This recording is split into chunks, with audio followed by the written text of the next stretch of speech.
Esta historia comienza antes de la destrucción total causada por el diluvio universal, cuando aún existía otra civilización sobre la Tierra, la que hoy convertida en leyenda llamamos la Atlántida.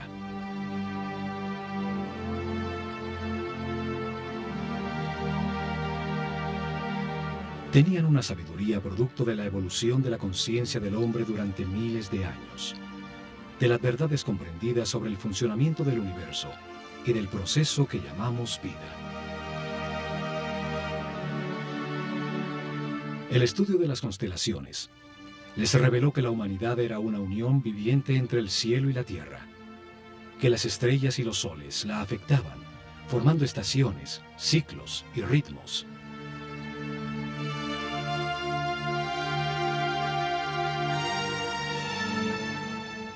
Sabios sacerdotes de la Escuela de Conocimiento de Naakal, en la Atlántida, descubrieron que el planeta estaba en los momentos finales de uno de estos ciclos.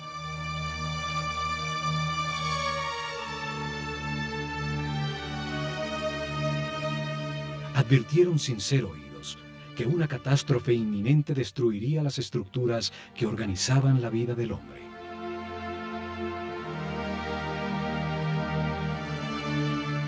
Sin apoyo del grueso de la población, construyeron unos pocos barcos cerrados por todos los lados y los protegieron con campos electromagnéticos de fuerzas que podían penetrar y disolver la materia.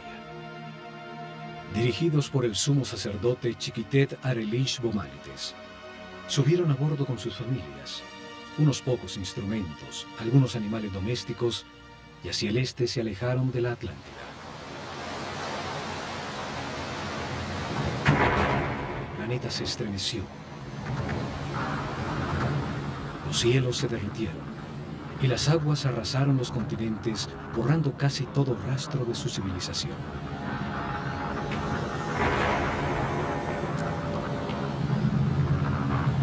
Como evidencia en dos lugares muy cerca a Egipto, se encontraron unas gigantescas losas de piedra, llamadas megalitos, que por su enorme tamaño, peso y difícil ensamblaje, demuestran una tecnología desaparecida, seguramente de la civilización atlante.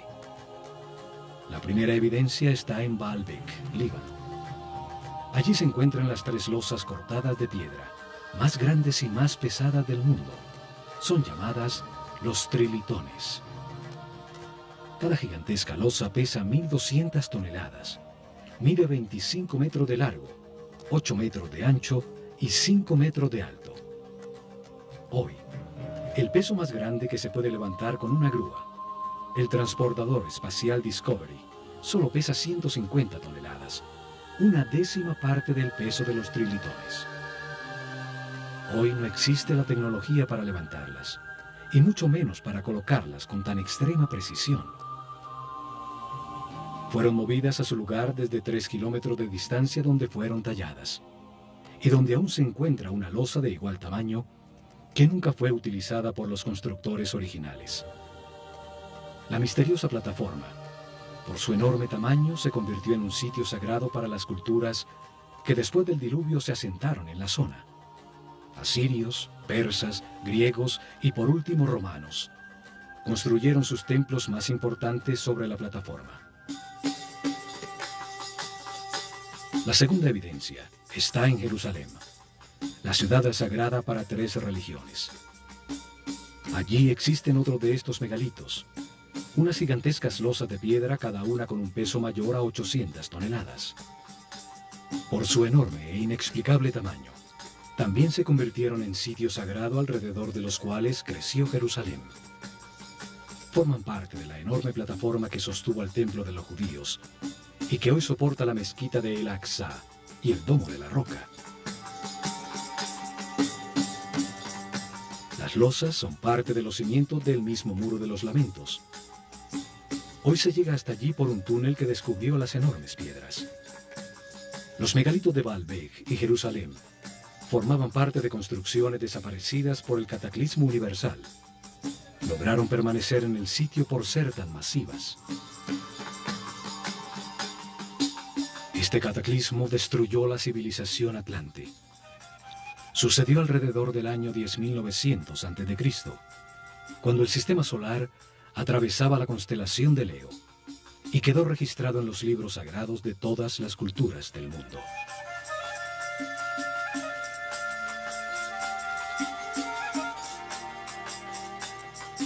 Cuando el equilibrio se recuperó, los sacerdotes sobrevivientes al cataclismo desembarcaron en el centro de la superficie terrestre, en el sitio donde sabían que confluyen las fuerzas telúricas del planeta.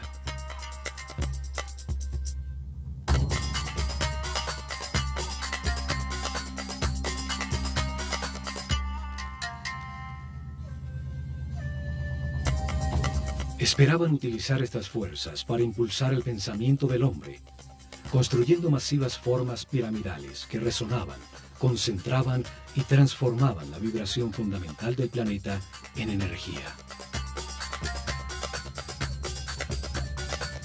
Seres muy avanzados espiritualmente tenían un concepto de progreso que no estaba basado en la adquisición de comodidades materiales, sino en lograr la paz y la armonía interior, en transformar un limitado hombre animal en un superhombre. Estos sacerdotes, en un momento que llamaron el Septepi, el tiempo nuevo, vieron resurgir de las aguas un largo y estrecho oasis, una fértil tierra rodeada por un desierto protector bordeando un largo río. Lo llamaron Egipto, la tierra que emerge de las aguas, el país de un solo río, el Nilo, con las mejores condiciones para gestar una nueva civilización.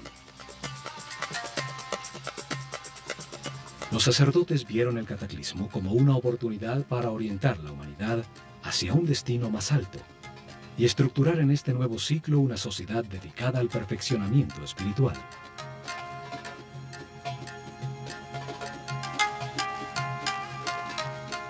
La Esfinge demuestra los enormes ciclos de tiempo que consideraban en sus planes.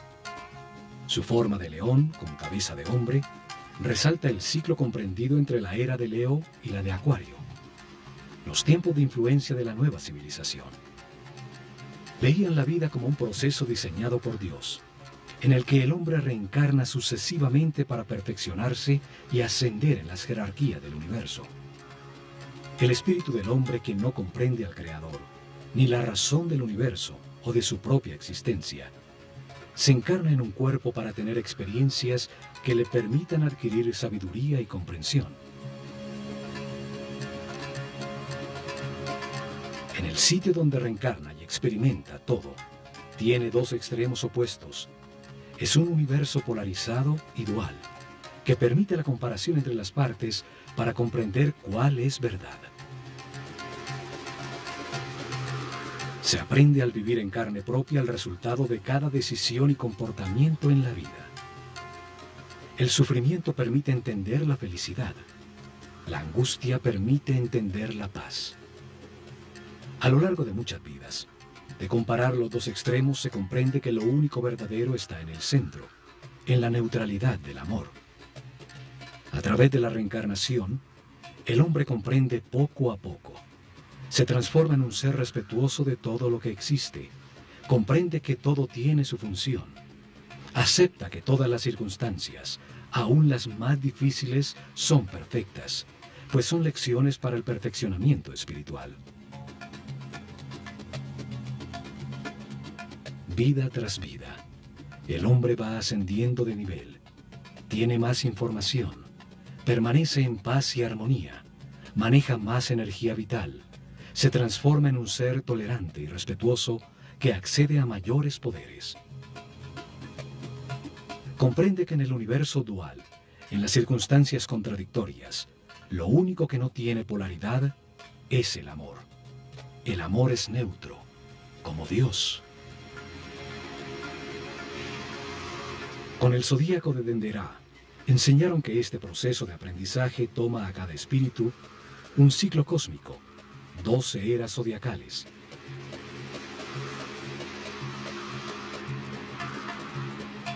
Un giro completo del sistema solar, recibiendo la radiación de cada una de las 12 constelaciones.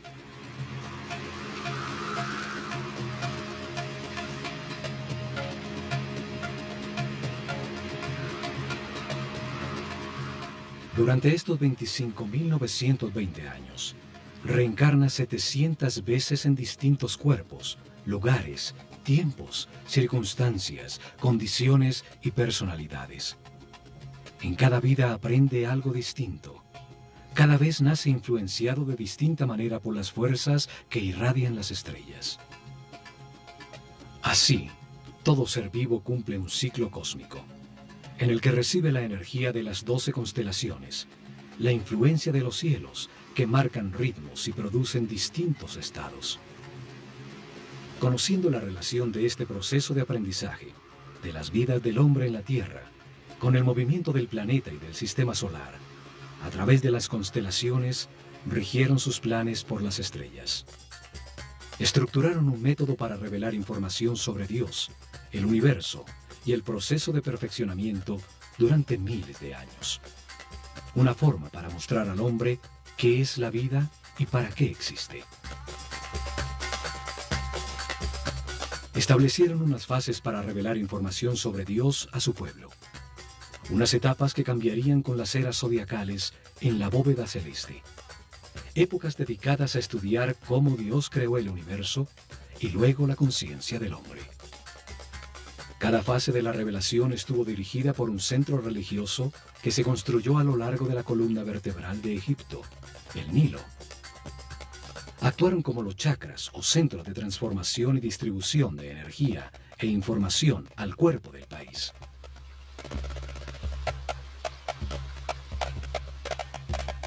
Desarrollaron en 4 épocas, 4 centros religiosos, cada uno dedicado a explicar y lograr comprensión en el pueblo sobre una fase del Génesis.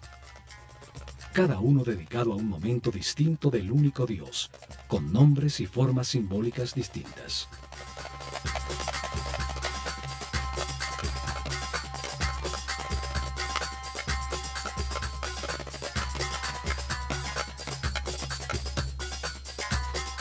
El primer centro religioso fue establecido en Anu, llamada Heliópolis por los griegos, al comenzar la era de Géminis en el año 6620 a.C., en la época predinástica de Egipto. Una era dedicada a la simetría en el arte y en la arquitectura. Fue dedicado a revelar información sobre las características, cualidades y significado de un Dios absoluto, el único Dios, la causa original, el todo, al que llamaron Atum-Ra, la unidad homogénea, estática, antes de manifestar el universo. El segundo centro religioso fue establecido en Memphis, al comenzar la era de Tauro, en el año 4460 a.C. Fue dedicado a revelar información de otro momento de Dios, cuando manifiesta el universo, los planetas y los soles, cuando activa su voluntad, su energía divina y crea la materia. Llamaron Ptah a esta característica creadora de Dios. Durante esta época se nota la influencia de Mentú, el toro que representa la era de Tauro, en todo Egipto, aún en los nombres de los faraones. El tercer centro religioso fue creado en Hermópolis, dedicado a Tot. Así llamaron al único Dios, cuando multiplica la creación sobre la tierra con la diversidad de la naturaleza, las plantas y los animales. El cuarto centro religioso fue establecido en Tebas con la llegada de la época de Aries, el Ram, en el año 2300 a.C. Fue dedicado a revelar información sobre las características, cualidades y significado de Dios cuando crea a su imagen y semejanza la conciencia del hombre. Lo llamaron Amón-Ra. En esa época se da el momento culminante de la civilización. Se construyen cientos de templos donde las figuras de carneros predominan y los faraones incorporan Amón y Ram a su nombre.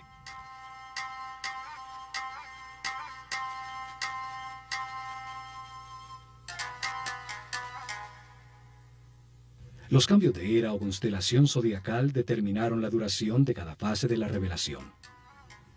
El pueblo comprendió poco a poco que existe un solo Dios, que por sus características y momentos distintos en que crea el universo y al hombre, tiene nombres distintos. Crearon una escuela de misterios para transmitir su conocimiento, garantizando sacerdotes sucesores de su casta que continuaran el proceso de revelación. Alrededor de los templos y centros religiosos desarrollaron el país. En su interior se dedicaron a transformar a los iniciados en seres respetuosos, capaces de guiar a su pueblo y manejar las fuerzas fundamentales de la naturaleza.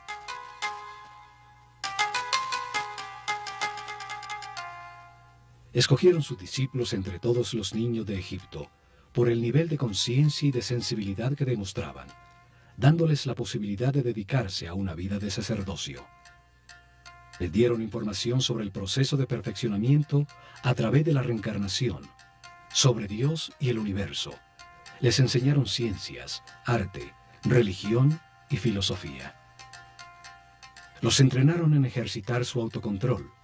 Aprendieron a conservar su energía vital, a comprender la importancia del respeto y el libre albedrío, acelerándoles el proceso evolutivo.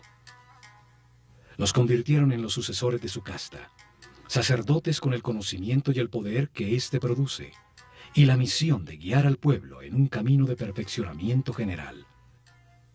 Se han encontrado estatuas de sacerdotes, unas saliendo de un cubo, otras representados como escribas, seres con el conocimiento. A unos pocos le adicionaron a su nombre la palabra Hotep, que significa sabio, como a Imhotep o Amenhotep, hijo de Apú, como reconocimiento a su sabiduría.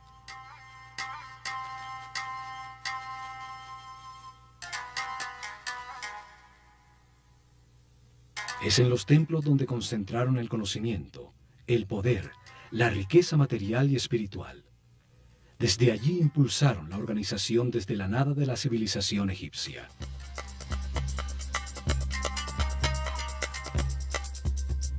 Utilizaron el ojo de Horus como símbolo de esta cerrada organización de sacerdotes, que dirigió los destinos de Egipto por miles de años, desde las sombras detrás del faraón.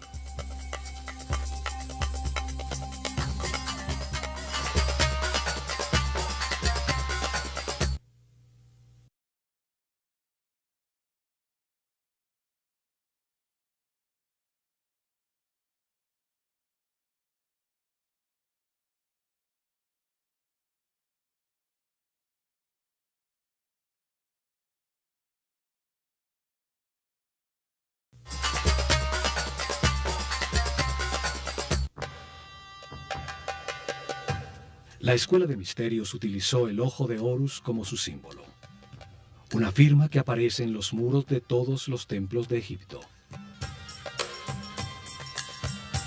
Un símbolo trae a la mente, evoca lo comprendido de su forma, su acción principal, transmite una idea de manera muy simple, más allá de las palabras. Su significado puede ser entendido miles de años después de haber sido dibujado.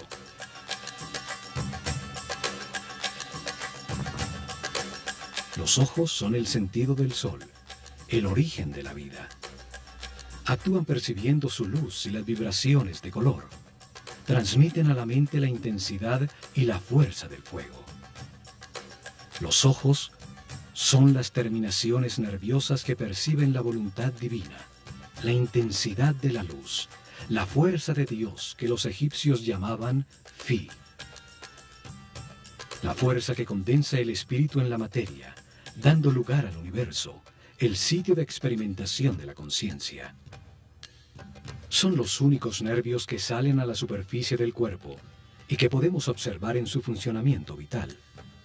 Florecen dentro de esferas llenas de un líquido blanco cristalino.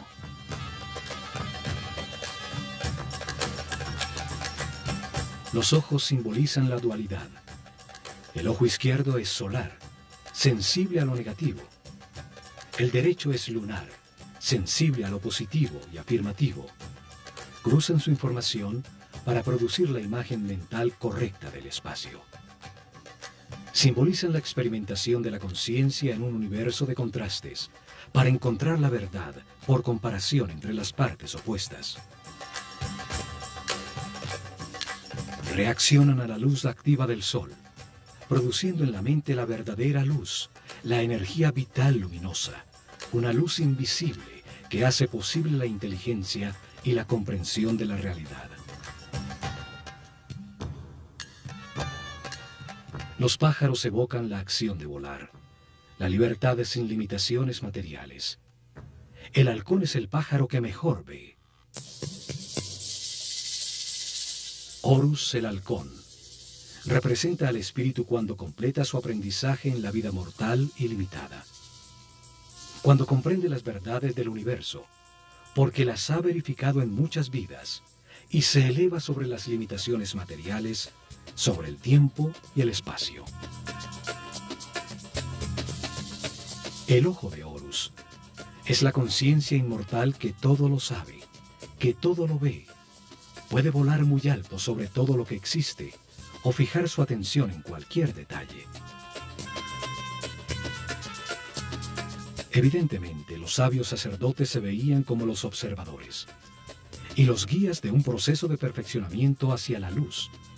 Por eso su símbolo era el ojo de Horus, el ojo que todo lo ve.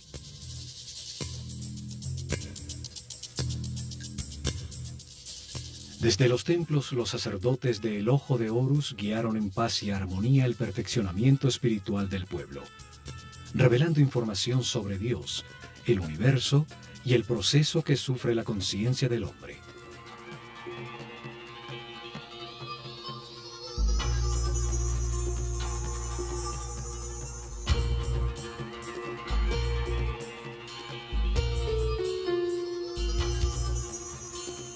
Protegido del exterior por altísimos muros, cada templo era un enorme complejo donde vivieron miles de personas, hombres y mujeres por igual, pues no había distinción de sexo.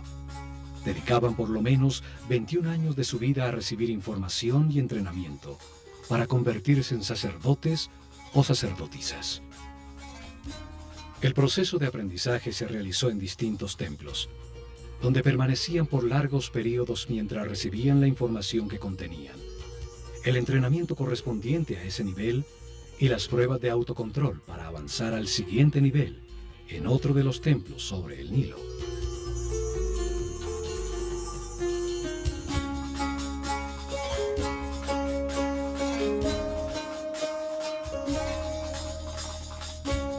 Cada templo fue una biblioteca viva con información especializada.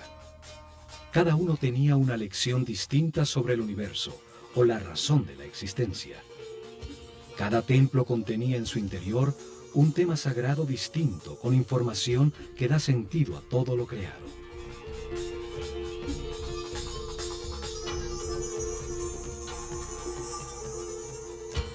El nivel básico se realizaba durante los primeros 7 años, cuando recibían información general sobre el universo y entrenamiento para manejar los centros energéticos más bajos del cuerpo.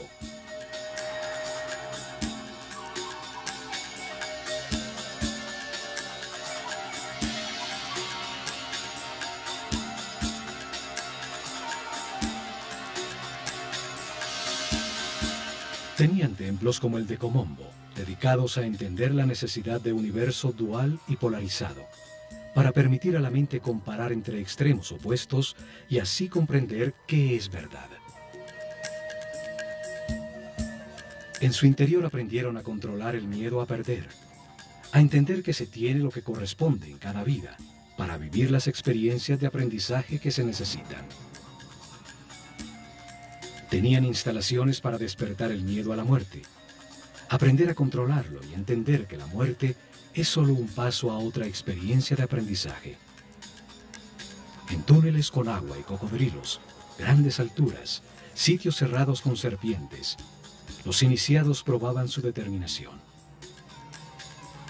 Allí recibieron información para superar el miedo a ser abandonado, los instintos de agresión y defensa, a entender la existencia de programas mentales inconscientes que generan reacciones automáticas para poder controlarlos. En el templo de Luxor, en Tebas, se transmitieron los conocimientos que tenían sobre el funcionamiento del cuerpo y entrenamiento para lograr que la conciencia no se identificara con él.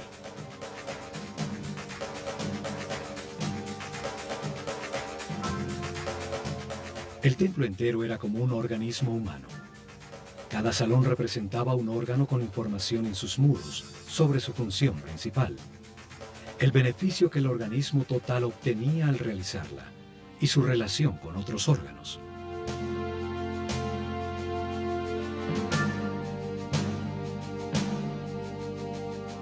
En su interior realizaron ejercicio de concentración y de movimiento, guiando su mente a cada órgano, hasta que hicieron consciente el cuerpo entero y lo manejaron a voluntad como un excelente instrumento.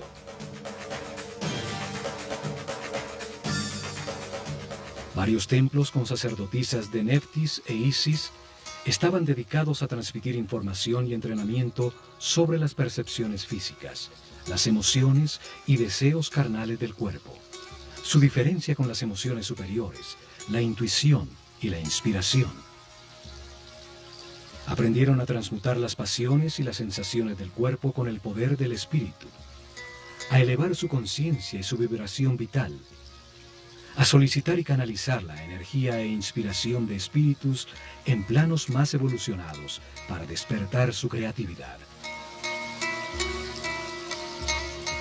Muchos templos como el de Hathor, en Dendera, estaban dedicados a las ciencias, a la astronomía, a la astrología y a las matemáticas. En su azotea se dedicaron a registrar los cielos, a entender las distintas energías que emite cada constelación y los efectos que produce.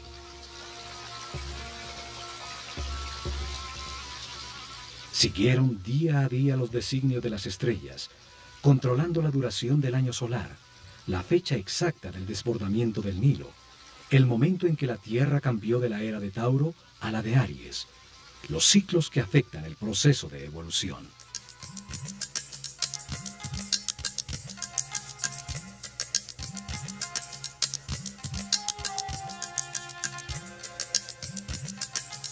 Luego de recibir información dirigida a la razón y entrenamiento para controlar sensaciones, emociones y pensamientos, dedicaban otros 7 años al lado derecho del cerebro, a la inteligencia del corazón, a encontrar la diferencia entre el pensar y el meditar.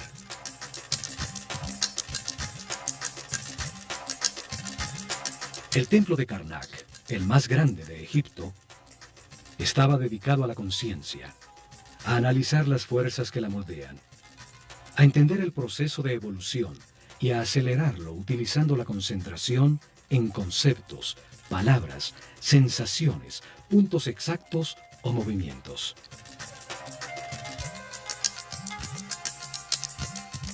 Aprendieron a concentrarse en sí mismos, a diferenciar entre el yo superior y el ego, a identificarse con un ser u objeto externo, hasta sentir y transformarse en lo que se piensa.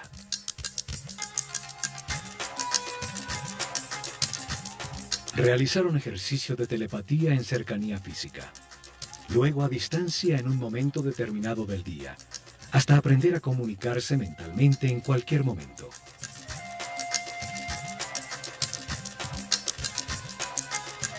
Recibieron información sobre el tiempo y entrenamiento para vivirlo como un eterno presente.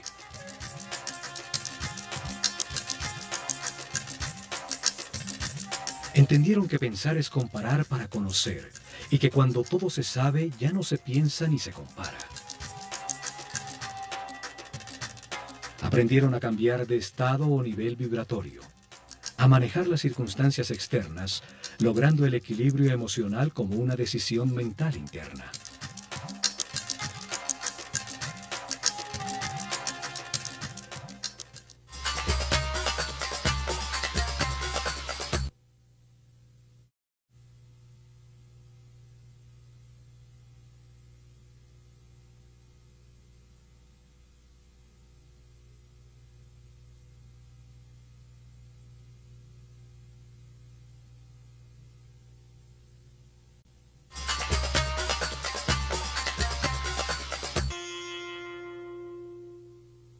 Cada templo contenía 3 niveles de información. Era una manera para revelar información simultáneamente a hombres con distintos niveles o estados evolutivos. El primer nivel transmitía información básica dirigida al pueblo. Cada templo contaba una sencilla historia llena de símbolos y personajes fantásticos. Un drama sagrado fácilmente comprensible. Las ideas eran expresadas como mitos en forma de historia.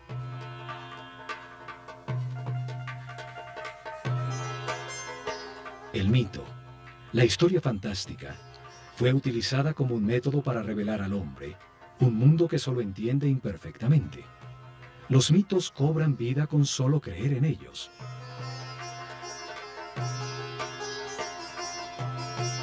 Inventaron personajes con características simbólicas, con formas que traen a la mente su función y actividad principal, que participaban en sencillas historias, parábolas que cuentan verdades sobre la naturaleza humana, sin lo árido o lo abstracto de la filosofía o la metafísica.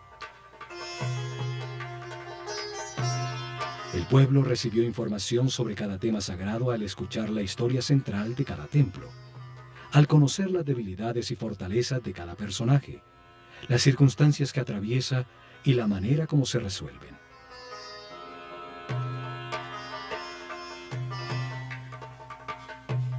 Utilizaron un segundo nivel de información dirigido a los discípulos, seres con un nivel espiritual más elevado, y a los que se les explicaba directamente el mismo tema sagrado, de una manera más concreta y profunda.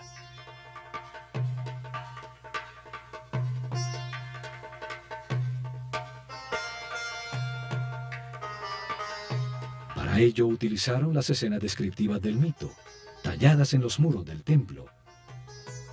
Se les explicaba cada personaje, lo que simboliza en el universo, la parte del proceso de perfeccionamiento que representa, el porqué de su forma, su comportamiento y su función principal.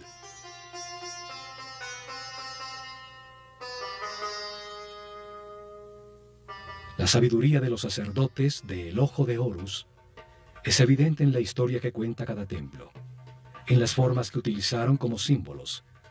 El solo verlos trae a la mente la acción vital que representan o la cualidad que se gana al hacerla. Al utilizar hombres con cabeza de animal como símbolos, los transforman en ideas que evocan la característica vital del animal. Traen a la mente la función que el animal cumple en el universo.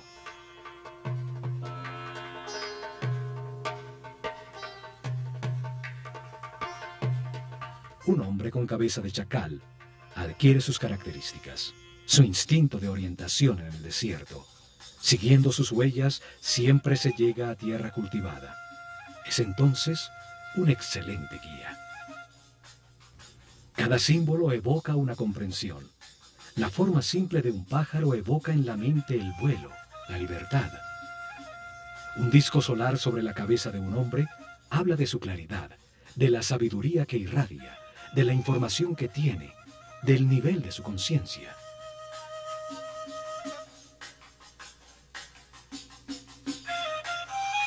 Estudiaron detenidamente los animales e insectos. Así recolectaron un profundo conocimiento sobre su vida, sobre su actividad principal, sobre sus características vitales, los hábitos que desarrollaba para lograrlo, su dieta alimenticia, la duración de su gestación, sus hábitos sexuales, el sentido principal de su existencia.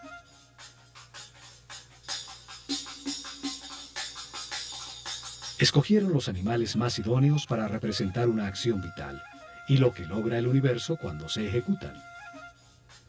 El proceso del gusano que se arrastra y teje para luego transformarse en mariposa.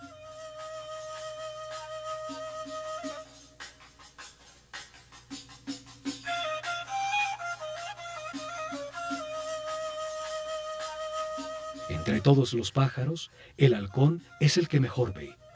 Tiene un cerebro óptico, con la vista más perfecta y desarrollada. Por eso es escogido como símbolo para representar esa función vital, el sentido de la vista. Una figura humana con cabeza de halcón es un ser que todo lo ve, que domina el panorama, viendo perfectamente cada uno de los detalles en los que enfoca su atención.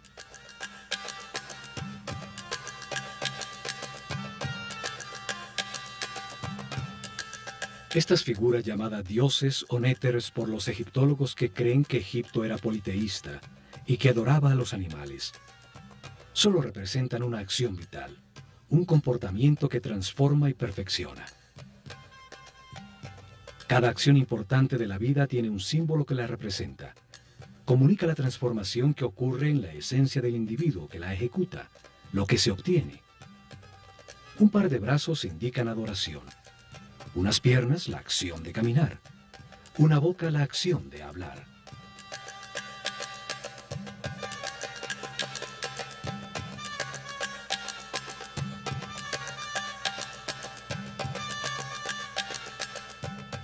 Y por último, en un tercer nivel de información, cada templo guardó un código secreto embebido en el símbolo mismo, solo conocido por los altos sacerdotes y maestros, con información sobre fuerzas y energías fundamentales, cómo controlarlas y utilizarlas para prestar servicio a su pueblo.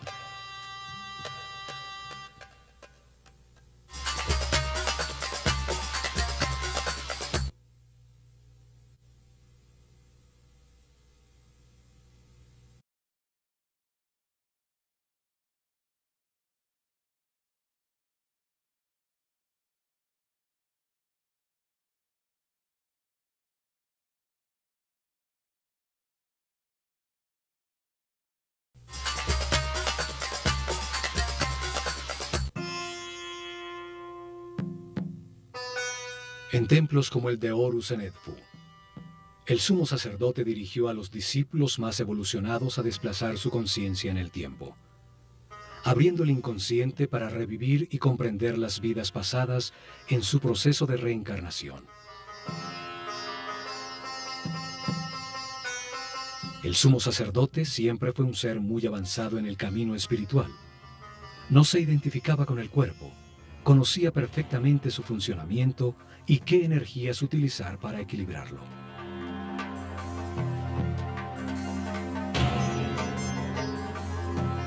Controlaba desde su centro nervioso en la corona el más alto nivel de energía vital.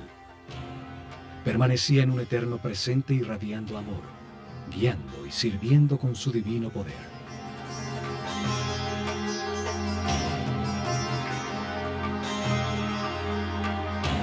La materia solo recibe, se contrae. El dar es radiar. Es una característica vibracional del espíritu. Los seres de cada nivel reciben y transmiten a sus niveles inferiores.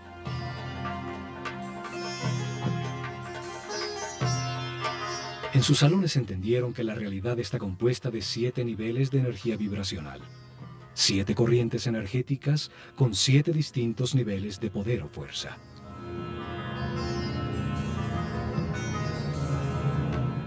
El cuerpo tiene 7 chakras o centros de transformación de la energía fundamental del universo.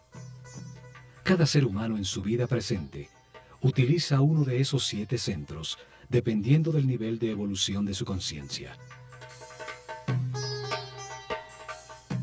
A mayor comprensión del universo, más respeto, más alto el chakra o centro nervioso que utiliza para transformar la energía. Mayor cantidad de energía procesa diariamente y más poderes trascendentales tiene. El sumo sacerdote podía controlar las fuerzas fundamentales por el altísimo nivel de energía vital en que permanecía su organismo.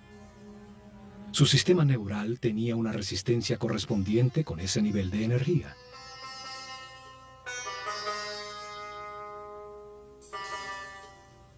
Así, en todos los templos de Egipto, los iniciados recibieron información y entrenamiento.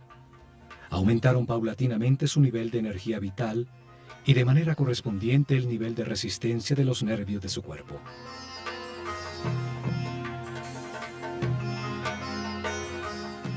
Aprendieron a mantenerse en paz, armonía, a respetar todo lo que existe, a aceptar la perfección del universo para conservar sus niveles de energía vital en el camino de perfeccionamiento que lleva a la omnipotencia, al control de fuerzas y energías superiores.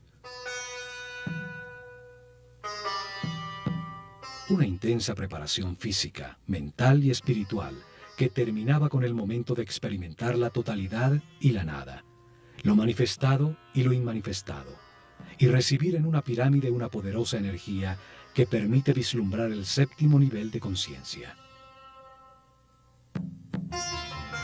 Durante la era de Tauro, se dedicaron a experimentar con una forma piramidal de tecnología resonante que transformaba las vibraciones del planeta en energía.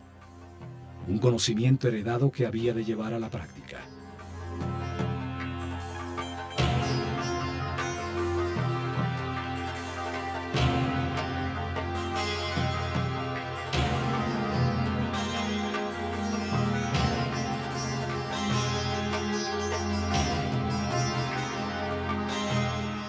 Colocaron masivas formas piramidales que pesaban millones de toneladas en puntos neurálgicos sobre la malla electromagnética del planeta. La masa piramidal, que contenía millones de partículas de cuarzo, vibraba con la Tierra, produciendo energía por la fricción de sus moléculas, en un fenómeno que hoy llamamos piezoeléctrico. Construyeron muchas pirámides, hasta llegar al modelo que funcionaba perfectamente en la pirámide de Keops. En sus corredores, galerías y cámaras, transformaron esa energía en sonido, haciendo vibrar en niveles cada vez más altos el iniciado física, mental y espiritualmente preparado. Esta fuerza impulsaba la mente del hombre a percibir otras dimensiones, logrando estados especiales de conciencia. Con esta ayuda externa, los iniciados vislumbraban el séptimo nivel de conciencia. Regresaban recordando el éxtasis obtenido, las verdades verificadas, para transmitirlas a sus compañeros con sus palabras y acciones. En sus meditaciones posteriores obtendrían nuevamente ese estado de unidad sin movimiento, hasta que se consolide esta situación definitivamente y se encuentren de manera permanente en estado de Dios-hombre, siempre radiando energía positiva de amor.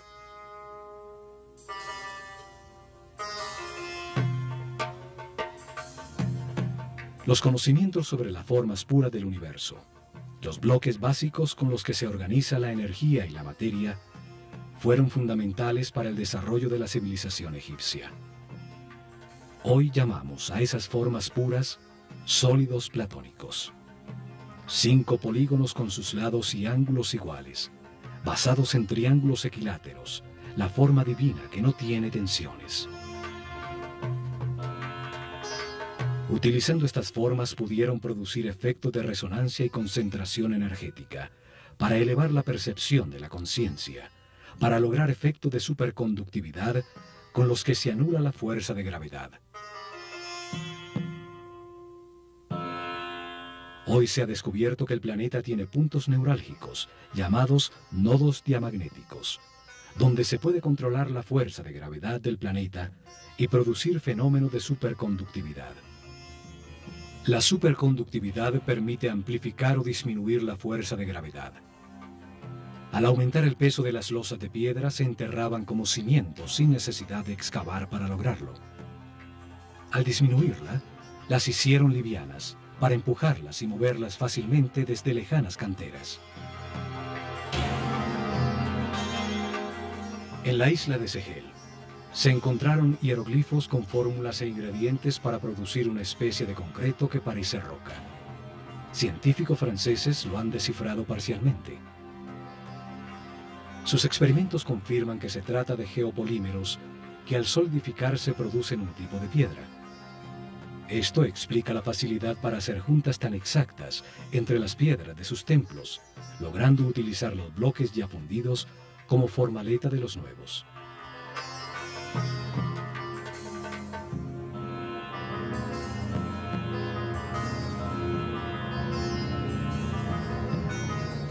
Pero lo más importante fue su visión de que la vida es un proceso diseñado por Dios para ampliar la conciencia del hombre. Que el espíritu del hombre se encarna repetidamente en un cuerpo para comprender la armonía por los resultados de sus decisiones.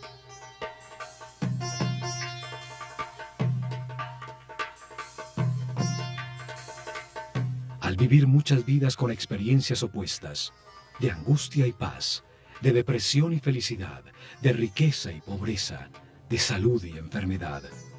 Comprende la razón de su existencia y termina con las limitaciones materiales, transformándose en un superhombre inmortal.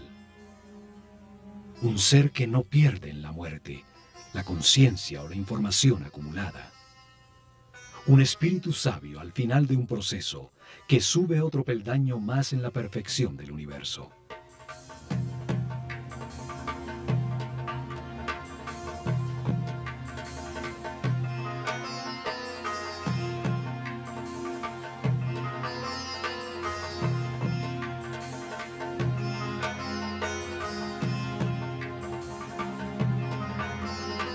El hombre reencarna muchas veces. Al principio su animalidad es dominante. La intolerancia y la agresión determinan una vida de sufrimiento. Poco a poco, se satura del dolor y al buscar remediarlo deja de atacar. Encuentra la paz y con ella altos niveles de energía vital.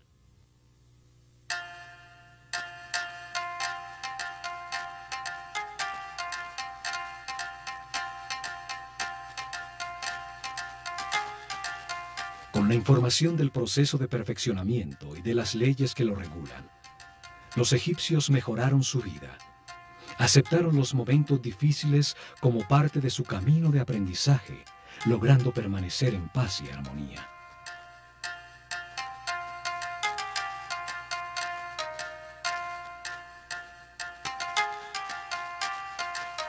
Los templos se revelaron como hombres en un mundo de dolor.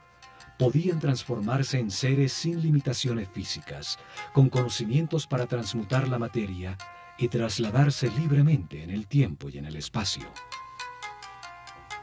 En medio de las contradicciones de cada vida se aprende algo y se renace un poco más sabio. En la polaridad entre la luz y la oscuridad, entre el miedo y el amor, se aprende a encontrar la paz y la armonía, a mantener la energía vital.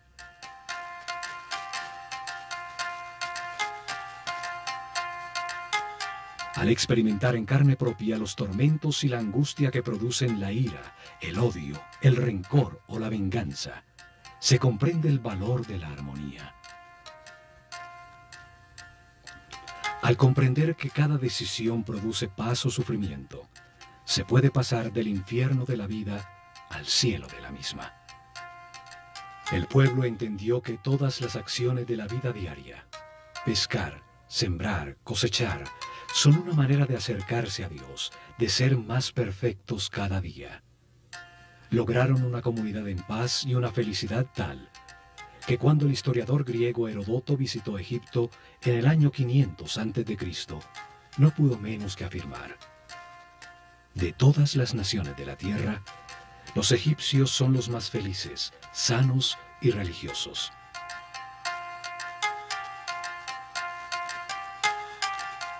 Sin embargo, no tenían una palabra en su idioma que significara religión.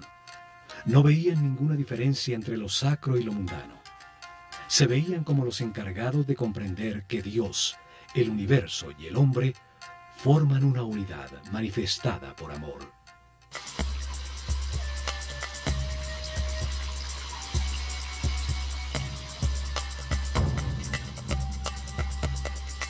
En estos programas del Ojo de Horus, veremos el mensaje que los egipcios transmitieron en sus templos, que todos los hombres avanzan por un camino de perfeccionamiento que toma muchas vidas.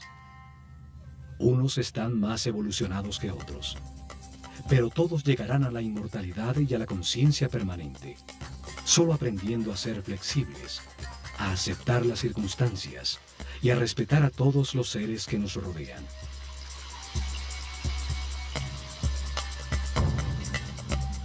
El camino puede ser de sufrimiento o de paz y armonía.